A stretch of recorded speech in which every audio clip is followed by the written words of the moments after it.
Let's take a look at what is happening in the markets, and we start off with the local bourse. And we have seen a reversal of momentum today, with the JSE trading in the red, but also the local currency there retreating from the hopes that we had of the currency remaining below 18 rand against the US dollar. The lower Asian markets also didn't help the JSE movements today. Those markets are also trading in the red, as we did see in China, the 1 year and 5 year loan prime rates remaining unchanged.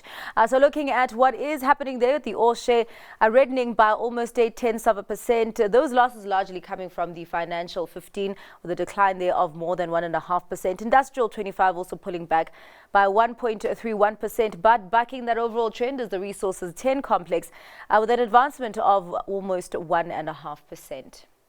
Let's take a look at what is happening stateside, and those markets coming back online, still seeing highs over there, an extension of the record highs that we had seen on Tuesday, particularly on the S&P 500. Of course, markets eyeing what Nvidia is doing there as it fuels those markets. At a market cap of $3.334 trillion there. So keeping those markets buoyant. The S&P 500 with a gain of more than 0.1%. The tech-heavy Nasdaq, they're advancing almost 0.1%, and the Dow jumping more than 0.1%. Let's take a look at what is happening across the Atlantic, and over there we have seen the Bank of England deciding to keep interest rates unchanged, even though yesterday we did see the May inflation print reaching the 2% target that the BOE had set over there. But a sea of green, FTSE 100 up more than 0.1%, the CAC 40 with a gain just shy of 1%, and the DAX up by almost a similar margin.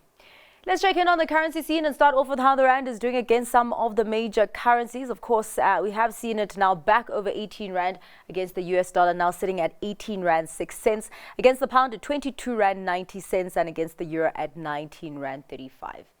Let's check in on how the other currency pairs are doing, starting off with the euro dollar at 1.07, pound dollar at 1.26, and some more weakness coming through to the yen just below 159 against the US dollar.